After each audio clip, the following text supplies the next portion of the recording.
what's the appropriate amount of time? Like, when does it go into, like, it starts to affect you? Like, it's afflicting, like, your perception of, like, what your situation is going to be, how you're going to be able to take care of yourself, like, or who's to really say? But I'm just, like, at what point do you say, like, okay, this is, like, thank you for everything, you know what I mean? Thank you for everything, but I'm going to take that next step and move forward, you know? I mean, like, obviously, I mean, speaking from my own personal experience, when I first, like, came back home, the reason I moved back home was so that I could, like, save money because I was broke. But I also knew that me living at home was temporary. Like, from the get-go, as soon as I graduated, I was like, I'm going back home, but this is not going to be a forever thing, and this is not something that I want to be, like, a long period of time where I'm living back at home. I'm just trying to, I guess, like, what I'm trying to grasp is, what are the long-term expectations of, like, that kind of, like, of the future generation of the individuals that are, like, coming up into the workforce or trying to establish themselves? Is, like, is it what do you driven? mean? Like, I guess I don't have I an swear to God, understanding of if it. you go off on a tangent again about how my generation is not driven and we have no work ethic, then I will literally lose my mind, because that is not fair. I want to have faith. You didn't even go to college, so it's like, it's a completely different You're thing. not wrong. You're not exactly. wrong. Exactly. I know I'm not wrong. I know that I'm right, because that's not fair. It's a different thing. It's a different thing. Just like how, okay, so, like, why don't you answer that question? What do you think is the appropriate amount of time to be moving back in with your family before you start to feel afflicted and, like, you need to get out? I feel like 27, 28. See, like, and I think that's way too old. Like, 20. If I'm still living at home at 27, like, I have to get my shit together. I feel like that's No where offense, it starts to come into a, like, that's where it's really, that's catching up with you. You know, like, it might really be hindering you more than it's helping. Well, because here's my thing. If you're 27 years old, you have let's just put it into perspective. You have a decent job. What is the point of just living at home? But I want to be objective. Like, what if it's mutually beneficial? So we don't know. What do you every mean mutually beneficial? Yeah, if there's certain things like, health concerns and, like, you're taking care of that's a completely different situation than what we're even talking about. I mean, yeah, financials, and that's a whole other ballpark. I mean, hello, I just said to you, the reason I'm living at home right now is because I couldn't afford to, like, move out and get my own apartment. Yeah, but I mean, at 20. Also, though, I didn't want to do that in my hometown. I mean, like, at 22, I have this 23, I was already, like, on my, like, fourth apartment, my fourth lease. Okay, but I've already, lived in leased two apartments too in college. Okay.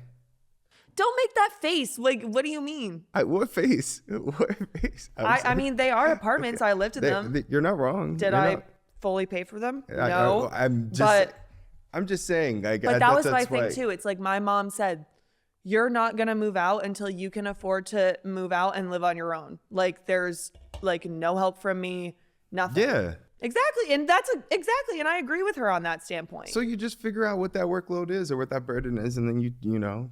But I'm saying, tackle it. Yeah.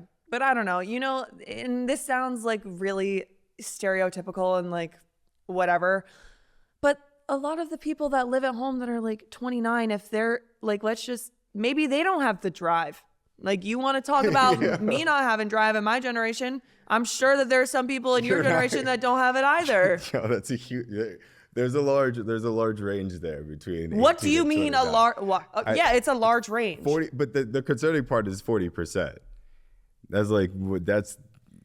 I mean, yeah, but it's like we said. Like, I think that probably after the pandemic, like, that number probably changed a lot. I mean, I'm sure there's good and bad to it, and there may be a lot more positive coming out from it that we can see.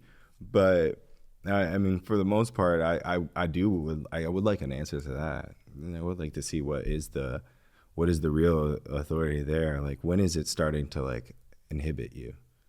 Because there's no way that you think at 27 you've been getting your laundry done for you your whole life. You know what I mean? You never mowed the lawn. You know, you never dealt with any type of plumbing situation or any home. Like, I'm just saying, like, that you think that you're going to be able to somehow figure that out or service that for yourself. But those aren't, like, okay, realistically, like, let's be realistic here.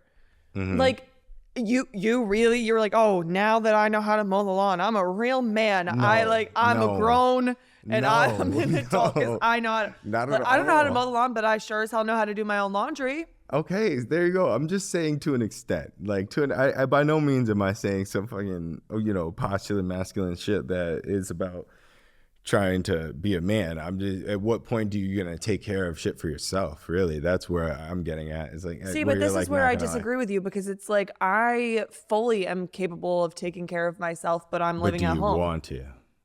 What do you mean? I still do take care of myself. Is it a want? Everything that I want, I buy for with my own money. Everything that, like, I pay for my phone bill, I pay for my car, I pay for everything. The only thing I don't pay for is rent, which is like because I'm living in my childhood home.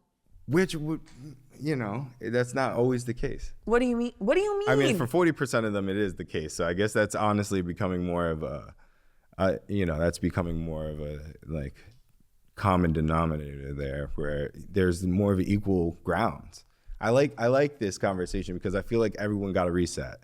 You mentioned COVID earlier, and I was like, my one thing is like everyone got a reset during COVID. Because Got a reset. yeah, the entire country got the American dream. They got to not work Are and get you? paid. I know you did not just say They got to that not after work and COVID, get paid. everybody got the American dream. They Are got you to- kidding me? Everyone got to sit Brandon, at home, not Brandon. work and get paid. Either way you look at it, you got a reset, a hard reset that Okay. put everyone on the equal playing ground. And It did put not, though. It did not put everybody on an equal playing ground because For the you most, look. Yes, I'm no, not looking I at the disagree 1%. with you. I'm not looking at the 1%ers. I'm looking at Of course everybody. you're not. Of course you're not. Because why would that? Why would it be about the things because we they're can't part of control? society too. But you can't control my those God. those factors. I'm looking at what is like predominant around us, like what is actually immediate, like all the people around us, the individuals that were afflicted by it. It was all the same all around for everyone around us. Do you know what I mean? They all felt it in some way, shape, or form. But at the same time, everyone got to stop, hit pause, and got reset. They were paid and they were financed throughout all of that. Were they or were they not? They were. That's what I'm saying. Regardless, if you qualified for it, if you lived on your own, you got a hard reset. And it creates a sense. I did not view it as a reset. Regardless, Sorry. a false allure of whatever. Like, you know what I mean? I'm not trying to play into any narrative. I'm just saying everyone got an equal playing field at that point. You didn't like your job, you didn't like what you're doing, if you didn't like your life, you didn't like your situation, regardless of what it was, regardless of It what it wasn't was. a choice though. Exactly. And since that at that moment, every person. But living at home, I think with the You're conversation, the saying that generalized that- conversation of what we're talking about right now, there's a I'm choice. just using yes, and now that we're in it, now we're in the post. It's great to talk about when is it time. You know what I mean? When is it the time to get out of there? Like when is it the point to like so be like I had my opportunity, I had my situation.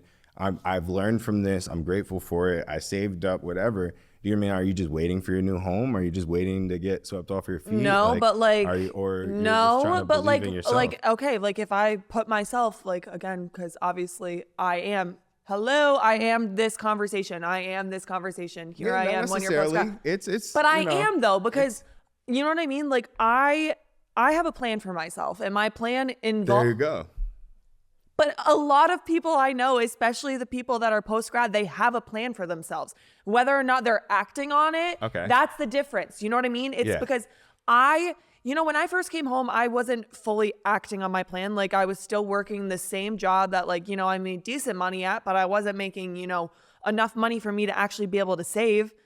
Then, when like the summer was over and all the hype and the high like kind of went away, I was like, shit, if I actually want to be able to move out and, get myself the life that I've always wanted, I have to start working on that. So I got a new job and, I'm starting to do this with you. This is something that I went to school for, Yeah. something I'm interested in. You know what I mean? But I will say that it did take me a little bit of time to, kind of get the motivation to do it, because it's hard. It's hard to be able to like fully articulate what you want for your life. Because obviously when you're growing up as a kid, you have this ideal of like what life could be and what you would love it to be. But as you grow up, you realize that like that's way less realistic than it was like when you were like 9. You know what I mean? Did that make sense what I said? Yeah. Yeah. It's idealized. Like it's great. Like it's Yeah. like Were you about to just call me think of delusion? a delusion of grandeur. You're delusional. You're a delusional human being. You're not wrong.